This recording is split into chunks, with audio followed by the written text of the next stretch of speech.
When I was young, I loved dinosaurs. I had models, I had toys, I even had a build-your-own cardboard T-Rex. It was brilliant.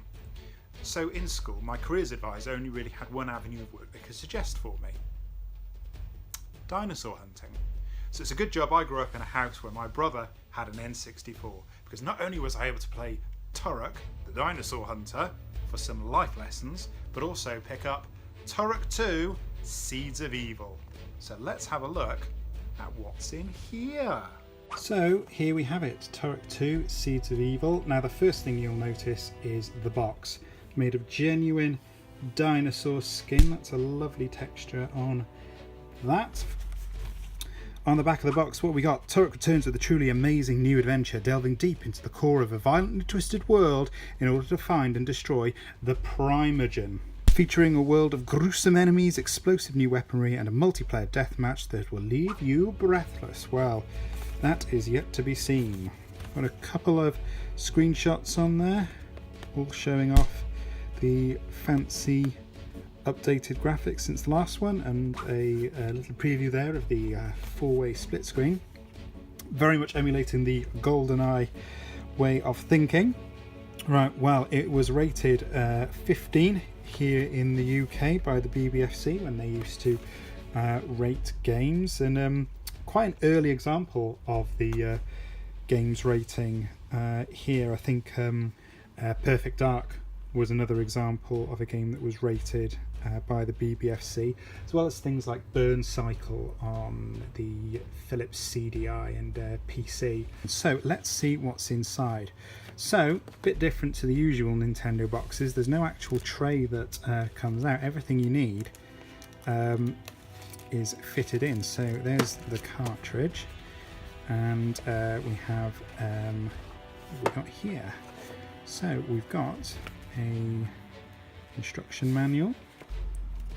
We've also got a little Acclaim State of Play preview book, and then if you have a quick look into the box, you can see it's got little ridges and shelves for the items to go, rather than a separate tray. The cartridge has got a lovely black finish, much like Killer Instinct on the Super Nintendo. So that's nice. I think it did have a certificate stuck on the label, which I must have taken off. Instruction manual also features a little customer information booklet that came as standard with every Nintendo game of the time. Instruction manual, and it's got a bit of a story. So I think I've already explained that I loved reading the instruction manuals on the way back from town. It was a good 20-minute journey on the bus or in the car, so I'd always take time to have a look at the manual before I got home and plugged the game into the system. So Turok 2 gives you two great ways of play. There is a quest mode, which is a single-player campaign that continues the Turok story through many new levels of darkness and danger, or try out the deathmatch mode and make it personal as you battle against friends or a computer in a multiplayer killer-take-all mode like Bloodlust and Fragtag. Whichever game you choose, you must conquer your fears and master your skills in order to survive to victory. Some controls telling us how to play, and then we've got a breakdown of all the weapons. We've got the classic talons, the warblade, the bow, the tech bow, but this game had some absolutely devastating weapons. The cerebral ball in particular got a lot of hype in the magazines as a sort of callback to the phantasm ball that would sort of attach itself to the front of your head and scoop your brain out. Not that you'd get much from a dinosaur if you were to believe all the paleontology books.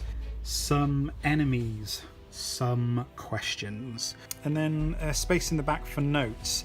I personally never use those myself, the area for notes in an instruction manual, but I've bought several games off eBay and Amazon and at markets and whatnot that do. So why I chose to do this Turok box set was because, like the Killer Instinct Black Cart, this actually came with a CD. Here we go. So the game actually came with a CD. It's a HMV Exclusive, if you have a look there. And it's 4 tracks from the game, some like CD quality remixes. We've got a little Turok there appearing in the eye of the dinosaur, probably going in for the kill there.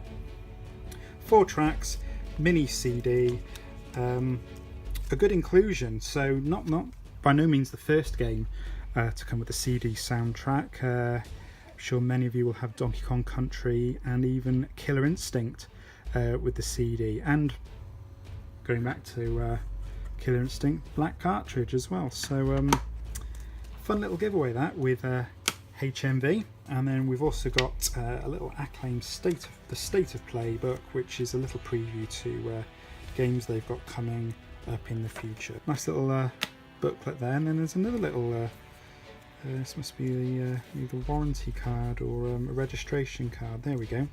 And finally a nice little card here about what's under the hood. So what happens if you're using the expansion pack with Turok 2. So there we go, 4 megabyte mind expansion, so before and then you get after, so definitely a lot clearer, less fog, and then you've got some screenshots there of Adon as well, a bit more detail on her, and then you get greater depth and quality. As mentioned, I think it does affect the frame rate. I can't really remember, but it's compatible with these games: Turok 2, Rogue Squadron, Top Gear Overdrive, and QBC 99, and many, many more forthcoming titles from the good team at Acclaim. So there we have it. That is Turok 2 Seeds of Evil on the N64. That was what was in the box. Thanks very much for watching. Do let me know what you'd like to see next in an episode of What's in the Box. If I have the game, I'll unbox it for you. But anyway, there we go. Turok 2 Seeds of Evil. Trying to get it in now without destroying the manual, which is catching here. Drop me a comment on what you'd like to see unboxed next, and I'll catch you in the next video. Bye.